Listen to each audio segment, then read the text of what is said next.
প্রতি বছরের মতো এবারও আগামী অর্থবছরের বাজেট প্রণয়নের আগে অংশীজনদের মতামত নেয়ার উদ্যোগ নিয়েছে জাতীয় রাজস্ব বোর্ড।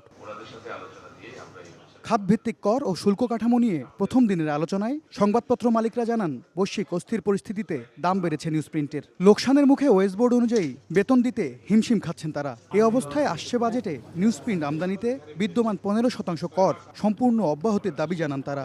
নিউজপ্রিন্টের দাম অস্বাভাবিক হারে বেড়েছে।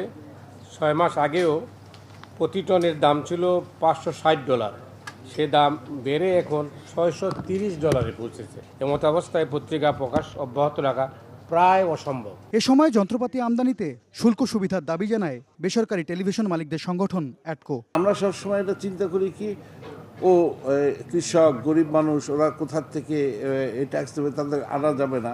না, আপনি ওইটা না, আপনি একটা বেস লাইন তৈরি করবেন যে মিনিমাম ট্যাক্স প্রতি পার্সেন্ট কম যেটা পসিবল।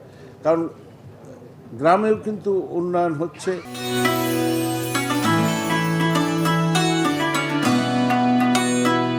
আগামী বাজেটে সারা বছর রিটার্ন জমা দেওয়ার সুবিধা রাখা হবে বলে জানান এনবিআর চেয়ারম্যান। প্রথম প্রান্তিকে রিটার্ন জমা দিলে মিলবে কর প্রণোদনা। 4 কোয়ার্টারে আমরা ভাগ করব।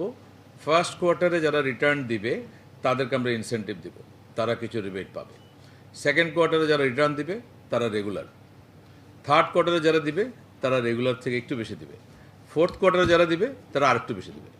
সুতরাং ট্যাক্স পেয়ার ঠিক করবে উনি কি বেশি দিয়ে রিটার্ন দেবে না উনি কম দিয়ে রিটার্ন দেবে। এনবিআর চেয়ারম্যান জানান, কর অব্যাহতি বেশি হওয়ায় রাজস্ব আয় কমছে। আসছে বাজেটে কর হার না বাড়িয়ে করের আওতা বাড়াবে এনবিআর। আমাদের রেভিনিউ আদায় বাড়াতে হবে। রেভিনিউ আদায় যদি বাড়ায় তাহলে এম এস আরিফিন, সময় সংবাদ, ঢাকা।